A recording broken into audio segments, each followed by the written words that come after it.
பிப்பானை மந்திரமும் தந்திரமும் மருந்தும் ஆகி தீரா நோய் தீர்த்தருள வல்லான் தன்னை திரிபுரங்கள் தீயழ துஞ்சிலை கை கொண்ட போரானை உள்ளிருக்கே வேலூரானை போற்றாதே ஆற்றனால் போக்கினேனே.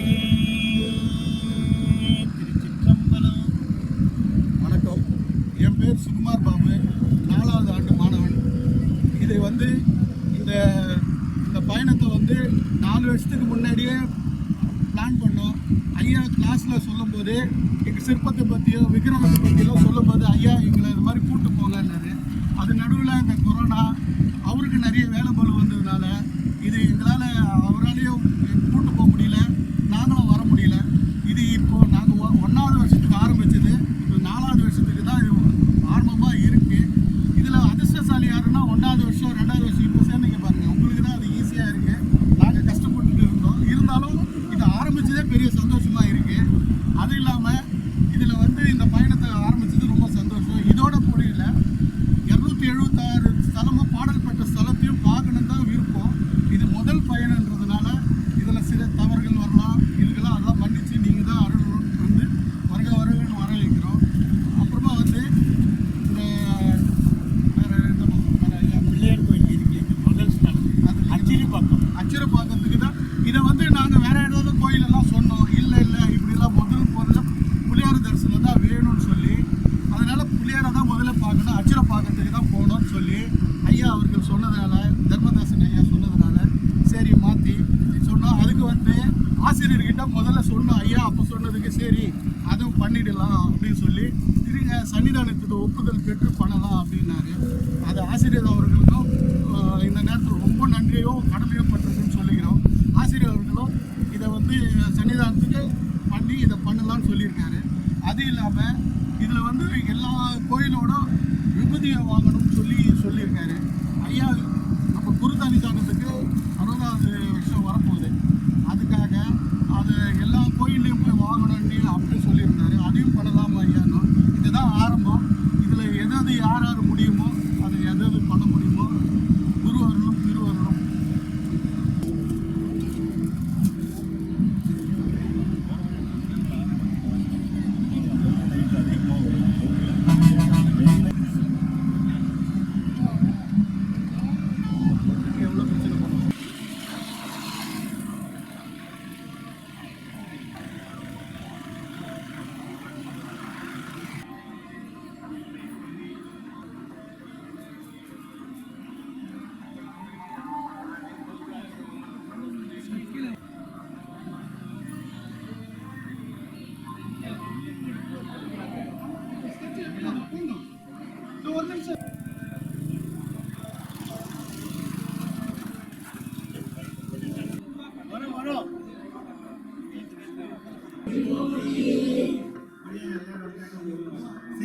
சென்னை தான் வரல, அவர் எங்கே செஞ்சீங்க?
நம பார்வதிபதயே ஹர ஹர மகாதே. தென்னாடுடைய சிவனே போற்றி, ஆரூர் அமர்ந்த அரசே போற்றி, சீரார் திருவையாரா. எல்லாம் வல்ல ஆரூர் அஜபா நடன கமலவசந்த தியாகராஜ பெருமான் திருவருளையும் தர்மயாதீன குருமகா சன்னிதானங்களுடைய குருவருளையும் சிந்திக்கிறேன். ஐயா பேருந்திலேயே சொன்ன மாதிரி 4 ஆண்டுகளாக நம்முடைய நிலையத்திலே சைவசித்தாந்த மாணவர்களாக இருக்கக்கூடிய அடியார்கள் தொடர்ந்து முயற்சி செய்து இந்த சிவத்தலை யாத்திரை அதை தொடங்கி மாதந்தோறும் வழிபாடோடு கூட அடியார்கள் ஒரு திருக்கூட்டமாக புறப்பட்டு போய் சிவத்தலங்களை தரிசனம் செய்து ஆங்காங்கே எழுந்தருளி இருக்கக்கூடிய இறைவனுடைய சிறப்புகளை எல்லாம் தெரிந்து கொண்டு பதிகங்களை இறைவன் திருமுன்பே விண்ணப்பம் செய்து வர வேண்டும் என்றொரு ஆசை. உள்ளபடியே நம்முடைய ஆச்சாரியர்கள் நமக்கு காண்பித்து கொடுத்த மிக முக்கியமான கடமை சிவத்தல யாத்திரை. செல்லும் யாத்திரையும் அந்த தலத்தினுடைய சிறப்புகளை தெரிந்து கொண்டு அதிலே ஈடுபட்டு அந்த பதிகங்களையும் பாடி செய்யும்போது இன்னும் சிறப்பு பெறுகிறது என்று பார்க்கலாம். அந்தபடிக்கே தான் இன்று இந்த மாதம் தொடங்கி நம்முடைய நிலையத்தில் இந்த சிவத்தல யாத்திரை இதற்கு முன்பாகவே பல ஆண்டுகளாக தொடர்ந்து நம்முடைய நிலையத்தின் சார்பாக இதேபோல சென்னையை சுற்றியுள்ள சிவத்தலங்கள், பாடல் பெற்ற தலங்கள், புராண சிறப்புடைய தலங்கள் இவற்றிலெல்லாம் மாதந்தோறும் கூட்டு வழிபாடு செய்தல் என்ற ஒரு மரபு அதை தர்மதாசன் ஐயா அவர்கள் பல ஆண்டுகளாக தொடர்ந்து செய்து வருகிறார். இது தன்னார்வலர்கள் போல நம்முடைய அடியார்கள் எல்லாம் அவரவர்களால் முடிந்த திரவியங்களை சேகரித்து கொடுக்க அந்தந்த ஆலயத்திலே தொடர்பு கொண்டு அங்கே சென்று ஒரு ஞாயிற்றுக்கிழமையில் கூட்டு பிரார்த்தனை போலே அங்கே இருக்கக்கூடிய மூலலிங்க பெருமானுக்கு அபிஷேகம் செய்து எல்லோருமா சேர்ந்து பதிகங்கள் விண்ணப்பம் செய்து சிவாச்சாரியரை கொண்டு சன்னிதானங்களுடைய திருநாமத்திற்கு அங்கு அர்ச்சனை செய்து சங்கல்பம் செய்து அர்ச்சனை செய்து வருவது என்பது ஒரு வழக்கம். இது பல ஆண்டுகளாக தொடர்ந்து நடந்து வருவது. இதோடு சேர்ந்து இந்த மாத சிவத்தல யாத்திரையும் செய்ய வேண்டும். யாத்திரை செய்வதனுடைய சிறப்பை நமக்கு பல இடங்களிலும் ஆச்சாரியர்கள் காண்பித்து கொடுத்திருக்கிறார்கள். மூவர் முதலிகள் மணிவாசக பெருமான் தொடக்கமாக அவர்களுக்கு முன்பாகவே அம்மையார் காலம் தொட்டே சிவத்தலங்களுக்கு அவர்கள் யாத்திரை செய்யக்கூடிய ஒரு மரபு. வாழ்க்கை பயணத்துக்கு நடுவே நமக்கான பொருளை தேடியே நடந்தும் ஓடியும் பழகிய நமக்கு உயிருக்கான உறுதிப்பொருளை தேடிச் செல்வதற்கான ஒரு வாய்ப்பாகத்தான் இந்த திருத்தல யாத்திரைகள் அமைகிறது. அந்த யாத்திரைகளையும் மூர்த்தி தலம் தீர்த்தம் என்று முறையாய் தொடங்கினார்க்கு வார்த்தை சொல்ல சற்குருவும் வாய்க்கும் பராபரமே என்பார் தாய்மான சுவாமிகள். அதன்படிக்கு விதிப்படி சிவத்தல யாத்திரை செய்வது என்பது ஒரு மரபு. சிவச்சின்னங்கள் தரித்து அடியார் குழாத்தோடு சேர்ந்து யாத்திரை செய்வது என்பது இன்னும் சிறப்புடையதாக இருக்கிறது. நாம் தனியாக புறப்பட்டு போனோம்னா 10 நிமிஷத்துக்கு சுவாமியை பற்றி நினைப்பு இருக்கும், அதுக்கப்புறம் வீட்டு ஞாபகம் வரும், அதுக்கப்புறம் அலுவலகத்துறை ஞாபகம் வரும். இதற்கு நடுவே அங்கே எதை தேடி வந்தோமோ அதை சமயத்தில் மறந்துவிட வாய்ப்பு உண்டு. அப்படி இல்லாமல் அடியார்களோடு சேர்ந்து போகும்போது ஒருவர் சொல்ல மறுவர் கேட்க, மற்றொருவர் சொல்ல இவர் கேட்கன்னு இப்படி இறை அனுபவத்தோட கூடியதாக அந்த யாத்திரைகள் அமையும். அதனால்தான் சிவத்தல யாத்திரை செய்வதை மிக முக்கியமான ஒரு கடமையாக கொண்டிருந்திருக்கிறோம். நம்முடைய குருமகா சன்னிதானங்கள் தமிழகம் அதை கடந்து பாரத தேசத்தினுடைய புண்ணிய தலங்கள் என்று இப்படி பல ஆண்டுகளாக தொடர்ந்து தான் யாத்திரைக்கு எழுந்தருளுவதும் செல்லும் யாத்திரை தோறும் நூற்றுக்கணக்கான அடியார்களை உடனழைத்து செல்லும் வழக்கத்தையுமே கொண்டு வந்திருப்பதை பார்க்கிறோம். அந்த அருளையெல்லாம் சேகரித்து கொண்டு இன்னும் அயல் நாடுகளுக்கெல்லாம் சென்று சிவனருள் எங்கெல்லாம் இவர் சென்ற திசையெல்லாம் செழிக்கும்படியாக செய்த சிறப்பை நாம் எல்லாம் குருமகா சன்னிதானங்களுடைய அருள் வரலாற்றை படித்து அதன் மூலமாக தெரிந்து கொள்ளுகிறோம். அதனால் அவர்களுடைய வழிகாட்டுதலின்படி அவர்களுடைய அருளோடு கூடி நம்முடைய நிலையத்திலிருந்து மாதந்தோறும் செய்யவிருக்கக்கூடிய இந்த சிவத்தல யாத்திரை, அதிலே முதல் தல யாத்திரை தை பிறந்து இந்த வருடத்திலிருந்து தொடங்கலாம் என்று பேசிய போதே தர்மதாசன் ஐயா அவர்கள் இது முதல் யாத்திரை அச்சருப்பாக்கத்துக்கு தான் இருக்க வேண்டும் என்று ரொம்ப கண்டிப்பாகவே சொல்லிவிட்டார். ஏன்னா விநாயகப் பெருமானை வேண்டி தொடங்குதல் என்பது நமக்கு மரபு. விநாயகப் பெருமான் இடர்களையும் திருவுருவமாக பாவிக்கப்படுகிறார். அப்படி என்ன இடரை அவர் தீர்ப்பார்? தடங்கள் என்றொன்றை சொல்லி தடங்களை நீக்கக்கூடியவர் என்று பார்க்கிறோம். நாமெல்லாம் ஏதோ நமக்கான வேலைகளிலே வரக்கூடிய தடங்களை விநாயகப் பெருமான் தீர்த்து கொடுப்பதற்காக வேண்டி சிறப்புன்னு கருதுகிறோம். அதுவும் உண்டு. நமக்கு காமியார்த்தமாக நடக்கக்கூடிய தடங்கல்களை எல்லாம் தீர்த்து வைப்பதோடு கூட மிக முக்கியமானதாக இருக்கக்கூடிய ஒரு யாத்திரை அது தொடங்குவதற்கு விநாயகப் பெருமானுடைய அருள் வேண்டுமாம். சைவாகமங்களிலே சரியை கிரியை பாதங்கள் கடந்து யோகபாதம் என்று ஒன்று உண்டு. அந்த யோகபாதத்தின்படி அஷ்டாங்க யோகத்திலே ஈடுபட வேண்டும் என்பது நமக்கு விதி. இந்த அஷ்டாங்க யோகத்திலே ஈடுபடுபவர்கள் குண்டலினியை மூலாதார சக்கரத்திலிருந்து மேல் நோக்கி செலுத்தக்கூடியதாய் அமைந்திருக்கக்கூடிய ஒரு ஞான யாத்திரை. அந்த யாத்திரை 6 ஆதார சக்கரங்களை கடந்து சகசிராரத்தை போய் அடையும் என்று பார்க்கிறோம். இதற்கு ஆதாரமாக நமக்கு ஞான நூல்கள் இதையெல்லாம் வர்ணித்து சொல்லுகின்றன. அந்த ஆதார சக்கரங்களிலே ஒவ்வொரு சக்கரத்திற்கும் ஒரு இறை திருவுருவம் அந்த சக்கரத்திற்கு அதிபதி போலே அங்கே அமர்த்தியிருப்பது பெருமானுடைய அமைப்பு. அந்தபடிக்கு முதல் சக்கரமாக விளங்கக்கூடிய மூலாதார சக்கரத்திற்கு விநாயகப் பெருமான் அவரே அந்த சக்கரத்திற்கு அதிபதியாக அங்கே அமர்ந்திருக்கிறார் என்று பார்க்கிறோம். இப்போ குண்டலினியை தன் திருவடிகளால் அழுத்தி உள்ளே வைத்திருப்பவர் விநாயகக் கடவுள். அந்த திருவடிகளை அவர் உயர்த்தி ஆனந்த தாண்டவம் அவர் நர்த்தனமாடத் தொடங்கும் போது இடைப்பட்ட வெளியின் வழியே குண்டலினியானது மேல் நோக்கி செல்லும் என்று பார்க்கிறோம். அப்போ அத்தனை காலமும் குண்டலினி புறப்பட்டு செல்வதற்காக இருந்த தடையை விநாயகப் பெருமான் நீக்கி கொடுக்க, அந்த குண்டலினியானது யோகபாதத்திலே ஈடுபடுபவர்களுக்கு மேல் நோக்கி செல்லக்கூடிய அந்த யாத்திரை தான் விநாயகக் கடவுள் உதவி தொடங்கி வைக்கக்கூடிய யாத்திரை.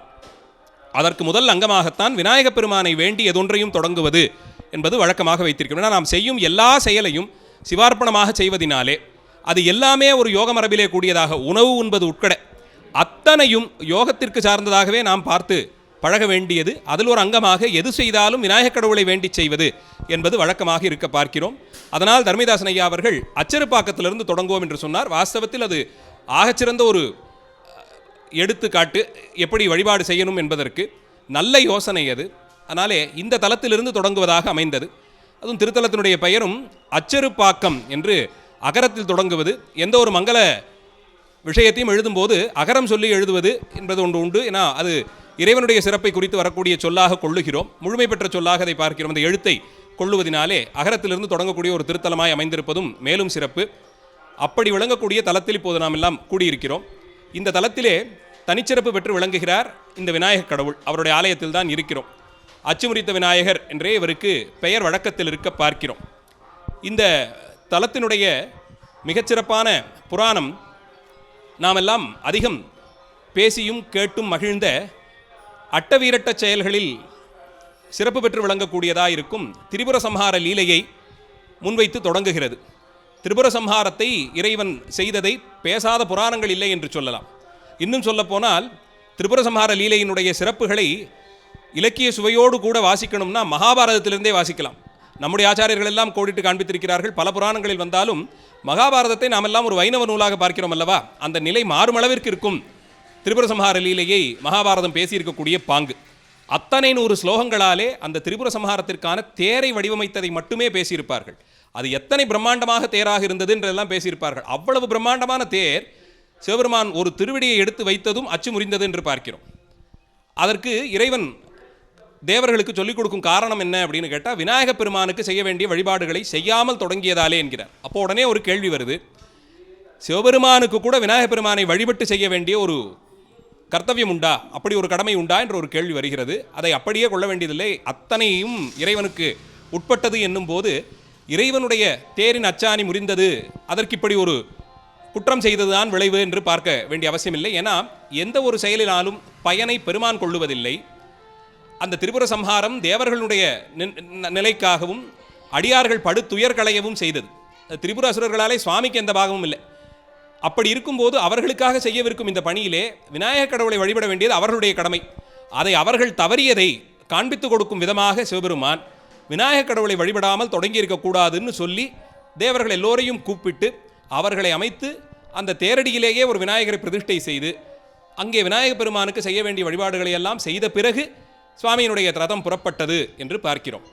நமக்கு புராண செய்திகளின்படி இந்த அட்டவீரட்ட செயல்களும் தமிழகத்திலே ஒவ்வொன்றும் ஒவ்வொரு தலத்திலே நடந்ததென்று பார்க்கிறோம். பிரபலமாக திருக்கடவூரிலே பெருமான் காலனை சம்ஹாரம் செய்தது, திருக்கண்டியூர் வீரட்டத்திலே பிரம்மனுடைய சிரத்தை கிள்ளியது என்றது இதெல்லாம் தலங்கள் அதோடு தொடர்பு படுத்தப்பட்டிருக்கு. அந்த வரிசையிலே திரிபுர சம்ஹார லீலை நடந்தது இங்கே அருகில் இருக்கக்கூடிய திரு அதிகை வீரட்டானத்தில் என்று பார்க்கிறோம். நமக்கு சமயாச்சாரியர்களே அப்பர் பெருமானை நமக்கு வழங்கியருளிய பெருமான் திரு அதிகை வீரட்டானத்தில் இருக்கக்கூடிய பெருமான்.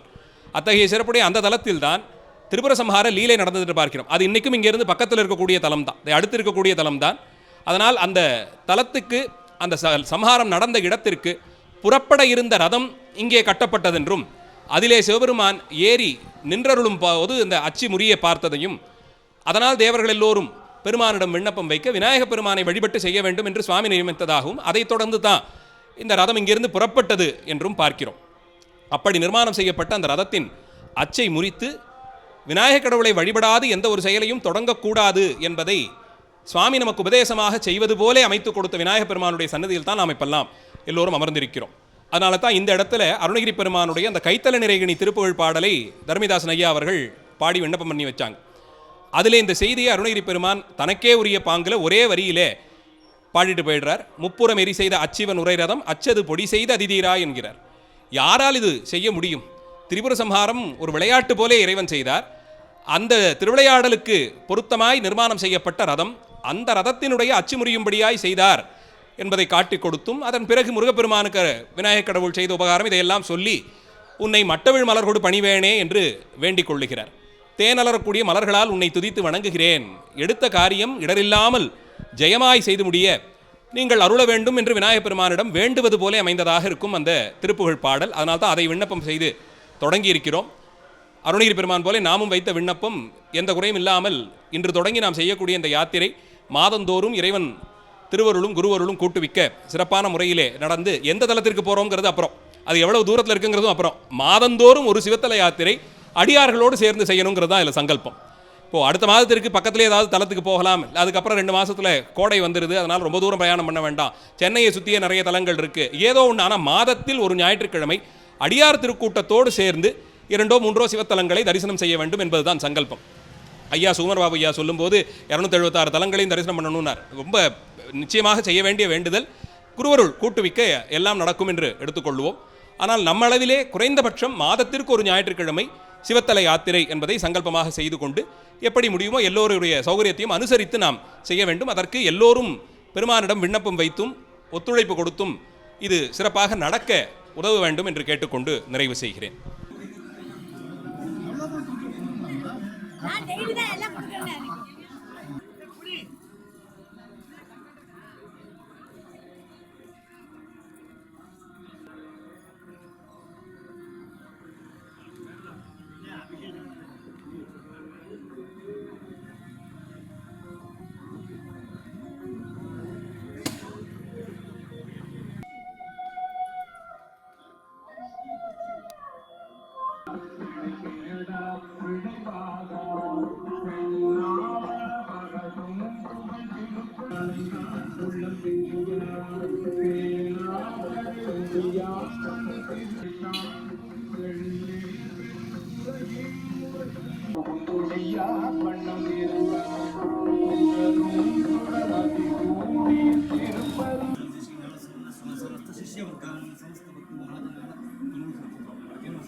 श्रीमते नमः महादेवाय नमः वचमुरी महागणपतये नमः पातारवन्दत्वजो पिताशक्तिः नामार्चन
அச்சமுறை விநாயகர் நம்ம பின்னால் வழக்கத்தில் கொண்டு வந்துருக்கிறோம்.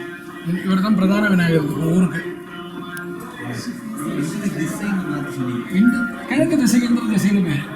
அதனால் அந்த கோயில் வந்துட்டாங்க அக்னி முனையில் இருக்குது, நடுவில் இல்லாமல் அக்னி முனையை தள்ளி இருக்கு. அதனால் இந்த இடத்துல பசுபதியை சொல்கிறோம். பசுபதினா நெருப்பு ஒடிவான சிவருமான பசுபதினு பேர். அதனால் ஒரு அக்னி திக்கில் தள்ளி இருக்கிறாங்க. இது இந்த திக்கு இது இந்த திசையோடு இருக்குது.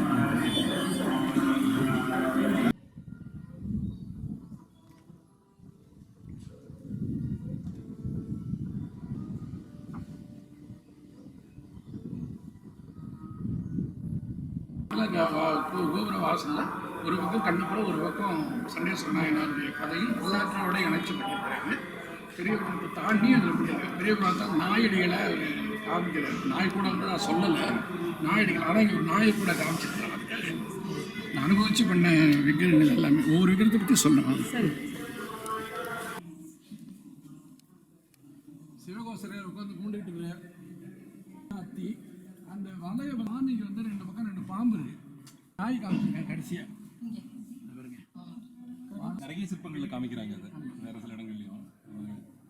ஆனால் இது நண்பர்கள் 2 பேர் தான் கொடுக்கும். லாஸ்ட்ல அடிக்குது. அவர் சுவாமியை வலது பாகத்தில் பண்ணியிருக்கிறாங்க. அவரோட வரலாற்றோட சேர்த்து பண்ணியிருக்கிறாங்க. பின்னால் யானை பூஜை பண்ணது. சிவகோசரியார் உட்காந்துருக்க முகத்தில் கண்ணெல்லாம் இருக்கு பாருங்க. அந்த சிவலிங்கத்தில் கண்ணு இருக்கு. பூஜை பண்ணது மேலே சிலந்தி வேலை கண்ணை பேர் கும்பிட்டு நிற்கிறார். பின்னால் அவருடைய நண்பர்கள் 4 பேர் நிற்கிறாங்க. ஒரு வேட்டை நாய் இருக்கு. இதுதான் மேலே இருக்கிறது வந்து வெந்துமண் கொண்ட சம்பாதையுடைய கல்வெட்டி. இது வந்து தொடர்ந்து 5 பேரரசனுடைய கல்வெட்டு இருக்கிற கோயில். ராஜராஜன், ராஜேந்திரன், குலோத்துங்கன், 2ஆம் குலோத்துங்கன், 2ஆம் ராஜ, இன்னொருத்தர் வந்து வித்யுன்மாலி. வித்யுன்னு சொன்னால் மின்னல், மின்னலையே மல்லாக இருந்தவன் அர்த்தம். வித்யுன்மாலின்னு பேர். இவனுக்கு தாரகன்னா நட்சத்திரம்.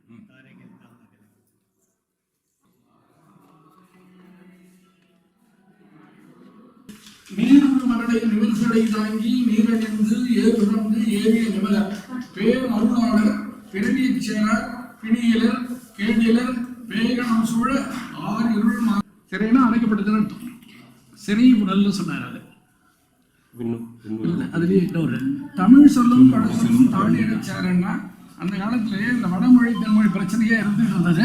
அதை நீக்கும்படியாக தமிழ் சொல்லும் பட சொல்லும் தன்னுடைய திருவடிகளில் சேரும்படியாக அப்படிப்பட்ட அர்ச்சனைகளை ஏற்றுக்கொள்கிற பெருமானாக அவர் இருக்கிறார்.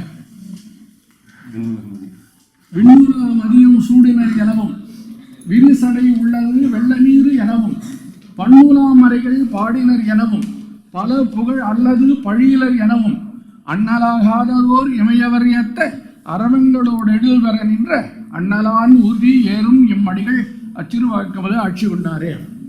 விண்ணிலே உலகின்ற மதியை சூடியவன் விரிசடை உள்ளது பொருந்தி வெள்ளமாடிய கங்கை தலையிலே தாங்கியவன் அப்படின்னு இந்த இடத்துல சொல்றாங்க. அந்த திருவர் சொல்றாங்க மறுபடியும் காட்டும் போது அந்த தேவர்கள் பசுவின் மதியை அப்படின்னு சொல்லி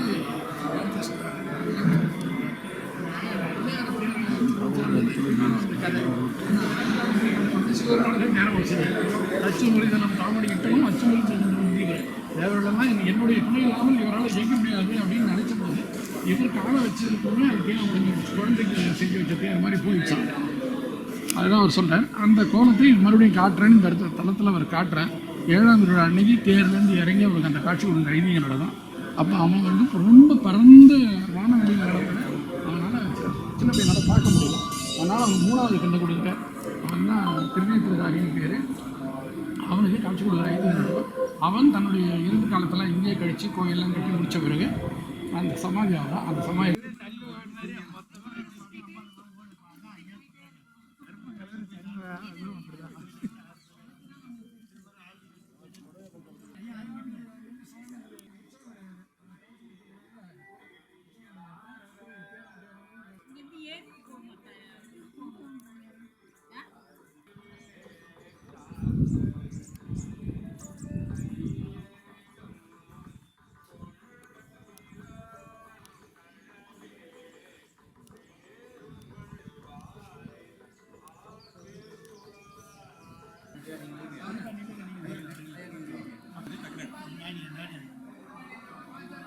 கொஞ்சம் உள்ள போயிடும். வருது.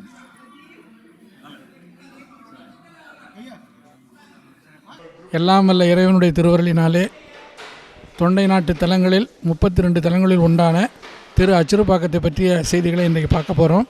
திருச்சிற்றம்பலம். எல்லாம் வல்ல இறைவனுடைய திருவருளினாலே தொண்டை நாட்டு தலங்களில் தொண்டை நாட்டு பாடல் பெற்ற பதிகளில் 32 பதிகளில் ஒன்றான திரு அச்சிறுபாக்கத்தை நம்ம இன்றைக்கி போய் பார்க்குறோம். இந்த தலம் சென்னையிலிருந்து சரியாக 97வது கிலோமீட்டரில் அமைந்துள்ளது. நெடுஞ்சாலையிலிருந்து உள்ளே தள்ளி 2 கிலோமீட்டர் தொலைவில் ஊருக்குள்ளே அக்னி திக்கிலே இந்த கோயில் அமைந்திருக்கிறது. இந்த கோவில் மூர்த்தி தலம் தீர்த்த என்ற மூன்றாலும் பெருமை மிக்கது. இங்கே வருகிற இங்கே ஆதியில் இது இத்தலமானது திரிபுர சம்ஹாரத்தோடு தொடர்புடையதாகும். திரிபுர சம்ஹாரத்தின் போது விநாயகர் தேரினுடைய அச்சை முறித்ததுனால இந்த ஊரில் அவருக்கு அச்சுறுத்த விநாயகர் என்ற பெயரில் உள்ளது. எல்லாவற்றிலும் இடர்கள் நீங்கும் போது இடர்கள் நீங்க வேண்டுமென்று இந்த விநாயகர் பெருமானுக்கு விடலை உடைத்து வழிபடுகிற வழக்கம் பரவலாக இந்த இடத்துல இருக்கிறது. இனி நம்ம கோயிலுக்கு போகலாம். இந்த கோயில் 4 சதுரயுகம் என்ற கோயிலாகும். முதல் யுகத்தில் கங்கையும் கௌரியும், 2வது யுகத்தில் கண்ணுவர் கௌதுவர், 3வது யுகத்தில் அகத்தியர் புலத்தியர் பூஜை பண்ணியிருக்கிறாங்க. இப்படிப்பட்ட பெருமைமிக்க தலத்தில் 2 கருவறை, 2 அம்பாள், 5 தீர்த்தங்களோடு இந்த கோயில் இருக்கிறது. ஊருக்கு தொடக்கத்திலேயே அகஸ்திய தீர்த்தம் இருக்கிறது. உள்ளே வந்ததும் அந்த முன்னாடி சொன்ன அந்த அச்சுமுறி விநாயகர் பக்கத்தில் இந்திர தீர்த்தம் இருக்கிறது. கோயிலுக்கு முன்னால் பிரம்ம தீர்த்தம் இருக்கிறது. கோயில் பிரகாரத்தில் விஷ்ணுவால் உண்டாக்கப்பட்ட சிம்ம தீர்த்தம் இருக்கிறது. கோயிலில் கருவறையில் எங்கும் இல்லாத விதத்தில் அந்தராளத்தில் ஒரு கிணறு இருக்கிறது. அதுவே ருத்ரகங்கை என்னும் தீர்த்தமாகும். இந்த ருத்ரகங்கையை இப்போ கல் போட்டு மூடி இருக்கிறார்கள். அதன் மீது நடந்து தான் அர்ச்சகர் கருவறைக்குள்ளே செல்ல முடியும். பெருமழை காலங்களில் இந்த தண்ணீர் பொங்கி சிவலிங்கத்தை சூழ்ந்து நிற்கின்ற காட்சியும் பல சமயங்களில் பார்க்கிறோம். சில சமயம் சாமியும் முழுகிற அளவு கூட தண்ணீர் வந்திருக்கிறது. இப்படி பெருமை மிக்க தலத்தை திருஞான சம்பந்த பெருமான் பாடியிருக்கிறார். மயிலாப்பூர், திருவிடைச்சுரம் போன்ற தலங்களையெல்லாம் தரித்து கொண்டு வந்த ஞானசம்பந்த பெருமான் இத்தலத்திலே பொன்றிரண்டன்ன புரிசடை பொருளை என்ற தொடங்கும் பதிகத்தை பாடியிருக்கிறார். இவர் அதிகாலை நேரத்தில் வந்ததுனால அது புறநீர்மைப்பன் பூபாடம் என்கின்ற அமைப்பிலே அந்த பதிகம் அமைந்திருக்கிறது. அந்த பதிகத்தினுடைய இறுதி பாடல்களில் தன்னுடைய உறுதி, அதாவது தான் மேற்கொண்டிருக்கிற உறுதியை சொல்கிறார். அந்த உறுதி என்னன்னு சொன்னால், கைச்சிறு மரியவன் கடலால் பேணா கருத்துடைய ஞானசம்பந்தன் என்ற தன்னுடைய உறுதிப்பாட்டை அந்த பதிகத்திலே சொல்லியிருக்கின்றார்கள். இனி இந்த கோயிலை வலம் வருவோம். முதல்ல 5 நிலை ராஜகோபுரம் இருக்கிறது. இந்த கோபுரத்தை கடந்து உள்ளே சென்றால் கருவறை கோபுரத்துக்கு நேராக இல்லாமல் சற்று வடபுறம் தள்ளி இருக்கிறது. அந்த கருவறைக்கு நேராக நந்தி மண்டபம், கொடிமரம், பலிபீடம் ஆகியன அமைந்துள்ளன. இப்போது நம்ம இந்த பிரகாரத்தை வலம் வரலாம். பெரிய பிரகாரத்தை வலம் வரும்போது வடக்கு திசையில் விஷ்ணு சிம்மரூபமாக இருந்து தோற்றுவித்த சிம்ம தீர்த்தம் அமைந்துள்ளது. அதனை கடந்து வந்தால் முதல்ல ஈசான திக்கில் தெற்கு நோக்கி இருக்கிற அம்பாளை தரிசிக்கலாம். அம்பாள் பெயர் பாலசுகாம்பிகைன்னு வடமொழியிலும், இளங்கிளை என்று தென்மொழியிலும் வழங்குகிறது. இப்படி இந்த சன்னதிக்கு பக்கத்திலேயே நவக்கிரக சன்னதி இருக்குது. முதல்ல இந்த ஊரில் அம்பாளை வணங்கிட்டு தான் சுவாமி வணங்குற ஒரு வழக்கம் இருக்கிறது. அதன் அடிப்படையில் அம்பாளை வணங்கி அதுக்கப்புறம் பலிபீடம், கொடிமீடம், நந்திகளை வணங்கி உள்ளே சென்றால் நேராக தெரிகிறது உமையாட்சீஸ்வரர்னு பேர். நம்ம பிரகாரத்தை இப்போ வலம் வரலாம். வலம் வரும்போது 63 அடியார்கள், அலர்மேல் மங்கை தாயார், சீனிவாச பெருமாள், அப்புறம் உமையாட்சீஸ்வரர், முப்பெருந்தேவியர், ஷண்முகர், உற்சவ 63, நடராஜர், சந்திரசேகர் ஆகிய காசியிலிருந்து வந்த காலபைரவர் ஆகியோரை வணங்கி உள்ளே செல்லலாம். உள்ளே செல்லும்போது வலது பக்கத்தில் கண்ணப்பர் கதையும், இடது பக்கத்தில் சண்டேஸ்வர நாயனார் கதையும் அமைக்கப்பட்டிருக்கிறது. இவர்களையெல்லாம் வணங்கி உள்ளே சென்றால் கருவறையில் சுயம்பு மூர்த்தியாக சிவலிங்க மூர்த்தியாக ஆட்சீஸ்வரர் எழுந்தருளியுள்ளார். இவரை காலங்கள் தோறும் முனிவர்களும் தேவர்களும் எல்லோரும் வழிபட்டு பேர் பெற்றிருக்கிறார்கள். இவர் அரச கோலத்திலும் இருந்தது ஞானசம்பந்தர் குறித்திருக்கிறார். இவரை வலம் வரும்போது கருவறை சுவர்களில் ஏராளமான கல்வெட்டுகளை காண்கிறோம். சோழர்களும் பின்னால் வந்த பாண்டியன், பின்னால் வந்த வென்றுமண் கொண்ட சம்புவரையன் போன்றவர்களுடைய கல்வெட்டுகளை எல்லாம் காண்கிறோம். 1000 ஆண்டுகளாக கோயில் சிறப்பாக நடைபெற்று வருகிறது. இது நல்லா காமயாகம்படி இந்த இடத்துல பூஜை நடைபெற்று வருகிறது. சித்திரை மாதத்தில் 10 நாள் பிரம்மோற்சவம் நடக்கும். சித்திரையிலேயே சதயத்தை கடை நாளாக கொண்டும், வைகாசியில் மூலத்தை கடை நாளாக வைகாசி மூலத்தை கடை நாளாக கொண்டும் குரு பூஜை விழாக்கள் சிறப்பாக நடைபெற்று வருகின்றன. அனைத்து சைவ விழாக்களும் சிறப்பாக நடைபெற்று வருகின்றன.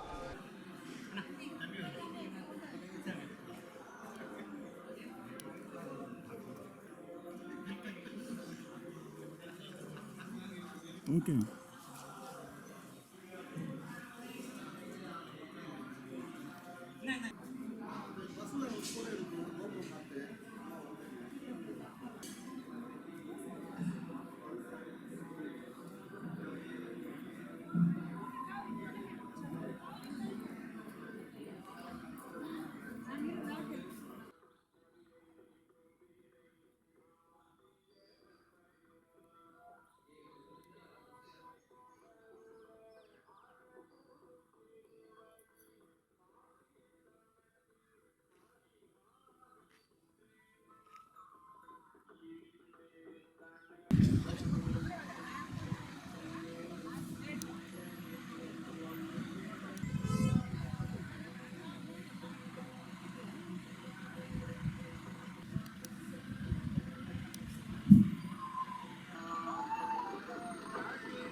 ஹர ஹர மகாதேவா.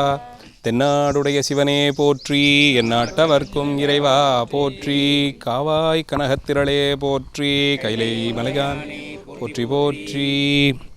எல்லோருக்கும் குருவருளும் திருவருளும் கூட்டுவிக்க இப்போது நம்முடைய முதல் நாள் யாத்திரையினுடைய 2வது தலமாக திருக்கச்சூர் திருத்தலத்திற்கு வந்திருக்கோம்.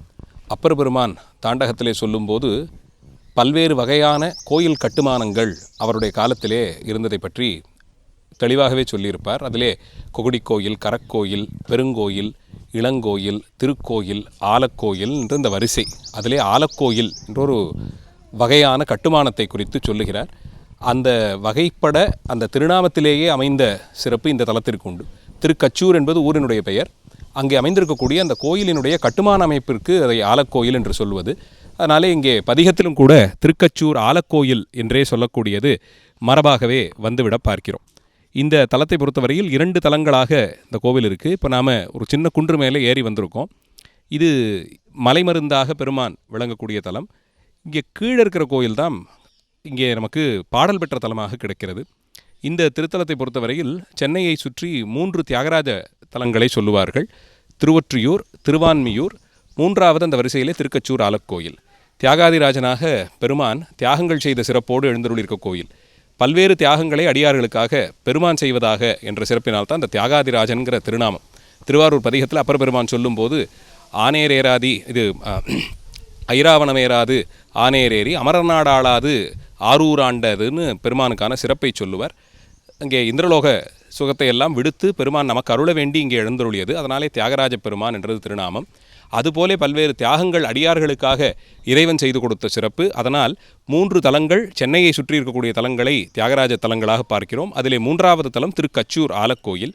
இங்கே இறைவன் கச்சபேஸ்வரராக, கச்சபம் என்பது ஆமையை குறிப்பு. இந்த கூர்மாவதாரம் என்றொன்றை திருமால் எடுத்து வருகிறார். அந்த திருமால் எடுத்த அந்த கூர்மாவதாரம் நமக்கெல்லாம் பிரபலமாக தெரிந்த அந்த பார்க்கடல் கடைந்த நிகழ்ச்சியின் போது எடுத்தது. இந்த மந்தரமலை அது கணம் தாங்காமல் அது கீழே அழுந்துபட்டு போக அதை நிமித்தி பிடிக்க வேண்டிய வேலைக்காக சிவபெருமான் திருமாலை நியமிக்கிறார். ஒரு ஆமை வடிவம் எடுத்து வந்து அந்த ஓட்டின் பலத்தாலே அந்த மந்தரமலையை தூக்கி பிடிக்கிறார் என்று பார்க்கிறோம். அப்படி தூக்கி பிடித்ததனால் தான் அந்த காரியத்தை செய்தோம் என்று ஒரு ஆணவம் ஏற்பட அந்த ஆமை வடிவம் அந்த கடலை கலக்க ஆரம்பித்ததாம். அதனாலே அந்த கடல் அதுக்கு மேலே கடைந்து அமிர்தம் எடுப்பதற்கான செயல்பாடு கூட முடியாமல் போனது.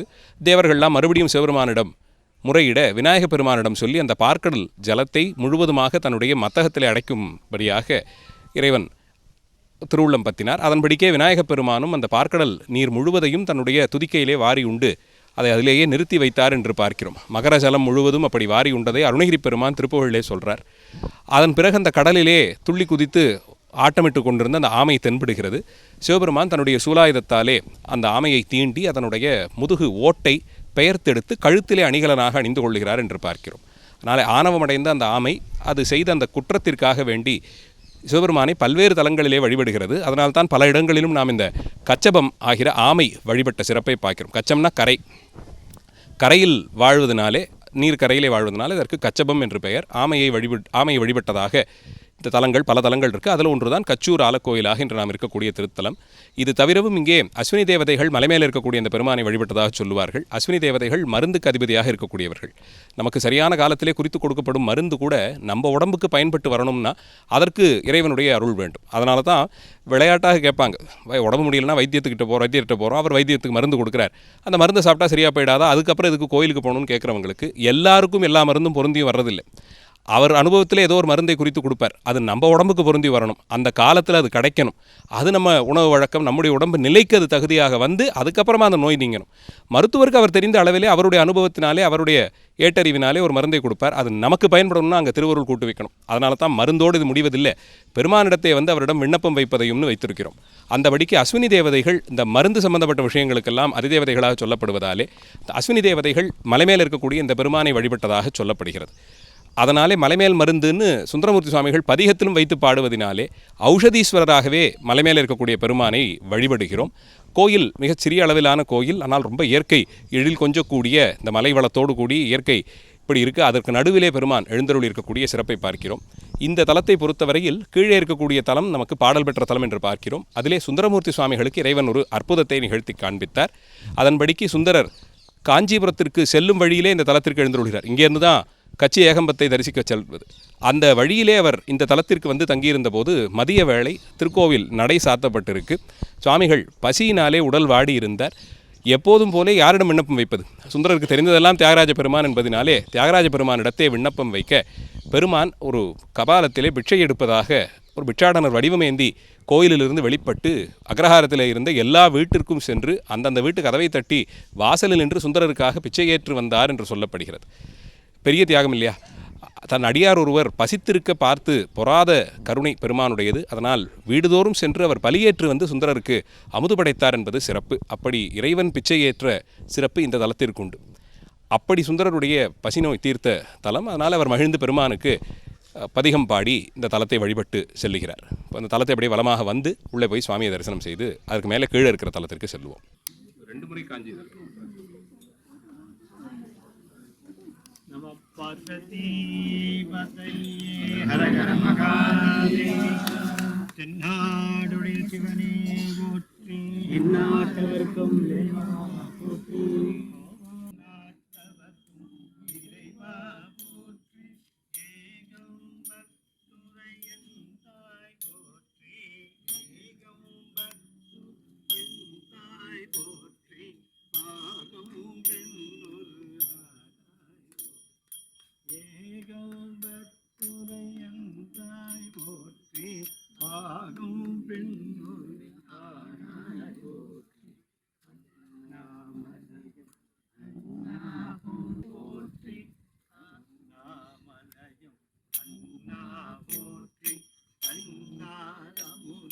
கடலே போற்றி ஏனுக்கு உருளைக்கு அருளிலே போற்றி.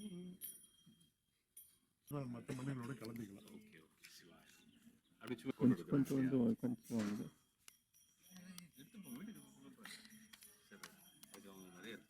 யாருக்காவது கொடுங்க. மண்ணே மருந்துன்றதுதான். சாப்பிடவும் சாப்பிடலாம், தண்ணியில கடந்து சாப்பிடலாம். போட்டிருக்காரு, புக்கில் போட்டிருக்காரு.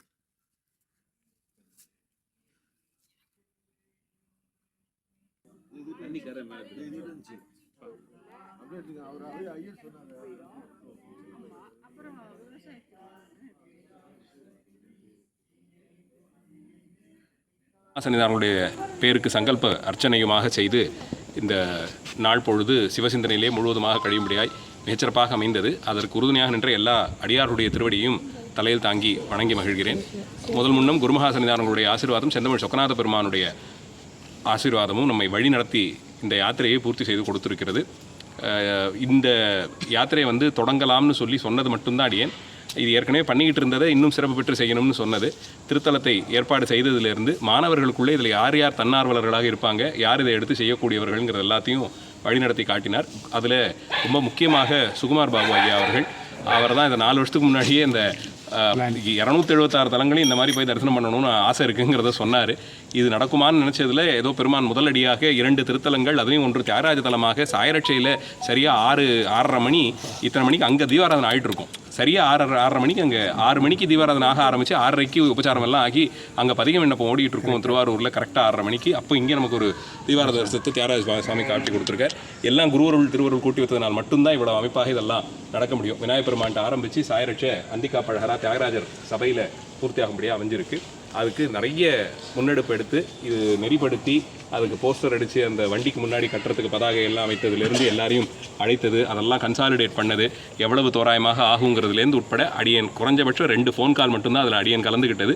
முழுக்க இது சுகுமார் பாபு ஐயாவும் தர்மதாசன் ஐயாவும் முன்னெடுத்து செய்தது. இன்றைக்கி நாம் எல்லாரும் வந்து இந்த 2 தலத்தையும் எதுவும் சிரமம் இல்லாமல் வீட்டிலேருந்து கிளம்பி வந்து தரிசனம் பண்ணிக்கிட்டு திருப்பி போகிறதுக்கு காரணமாக இருந்தவங்க இவங்க 2 பேர். அவங்க 2 பேரையும் எல்லார் சார்பாகவும் வணங்கி மகிழ்கிறேன். ஒத்துழைப்பு இதில் கூட சேர்ந்து செய்தவர்கள் எல்லா அடியார்களும் இருக்காங்க. குறிப்பாக பாஸ்கர் ஐயா, சிவசங்கரன் ஐயா, 4ஆம் ஆண்டு மாணவர்கள் குறிப்பாக செந்தில் ஐயா எல்லாரும் இருக்காங்க. அதனால் அவர்கள் எல்லாருக்கும் தனியாகவே நன்றியை பிரத்யேகமாக தெரிவித்துக் கொள்கிறேன். அதே போலே சரியாக நேரத்தில் வந்திருந்து எல்லா இடத்துலையும் சரியாக தரிசனத்தை முடித்துக்கொண்டு எல்லா இடத்துலையும் பதிக விண்ணப்பத்தில் கலந்து கொண்டு அத்தனையும் செய்து கொடுத்த அன்பர்கள் எல்லோருடைய திருவடியும் மீண்டும் ஒரு முறை தலையில் தாங்கி வணங்கி நிறைவு செய்கிறேன். வான்முகில் வழாது பெய்கமலை வளம் சுரக்க மன்னன் கோன்முறை அரசு செய்க குறைவிலாதீர்கள் வாழ்க நான்மறை அறங்கள் ஓங்க நத்தவம் வேள்வி மல்க மேன்மை கொள் சைவ நீதி விளங்குக உலகமெல்லாம். திருச்சிற்றம்பலம். சபாஷ். சாயரேஷ கரெக்டாக அது இன்னும் அந்த மாதிரி பெரிய